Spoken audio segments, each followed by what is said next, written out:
Niveau de sûreté dérisoire, forte probabilité de rupture et donc menace pour la population.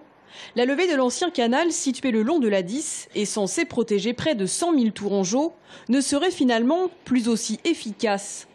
Située à la limite entre Tours et Saint-Pierre-des-Corps, la digue de 4 km de long vient en effet d'être déclassée par l'État car jugée trop dangereuse. En cas de crue exceptionnelle et d'inondation, comme sur cette simulation, la digue du canal ne résisterait pas. Sa rupture provoquerait alors une entrée d'eau violente dans le Val de Tours, une masse d'eau qui pourrait atteindre les 2500 mètres cubes par seconde. Résultat, en l'espace de 24 heures, la presqu'île reliant Montlouis à Berthenay serait ainsi entièrement recouverte, avec des hauteurs d'eau dépassant les 4 mètres à certains endroits.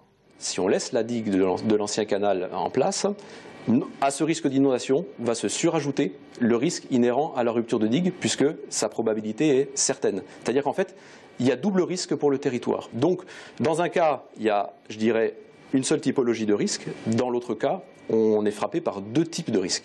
Construit à la fin du 19e siècle, cet ouvrage était pourtant considéré comme un élément majeur du système d'endiguement.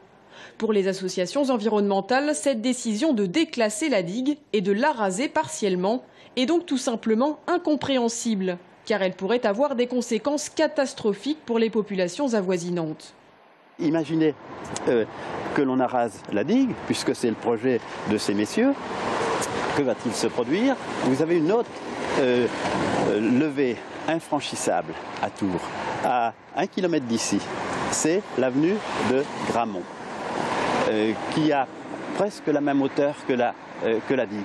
Et l'eau, c'est l'horizontale. Elle ira buter contre l'avenue de Gramont et Saint-Pierre sera inondée de la même façon comme la partie est de la ville de Tours. Désormais trop ancré dans l'espace urbain, impossible donc de l'élargir. Un projet de mise en transparence de la levée de l'ancien canal est actuellement à l'étude, à savoir des travaux d'ouverture dans la digue pour permettre le passage de l'eau.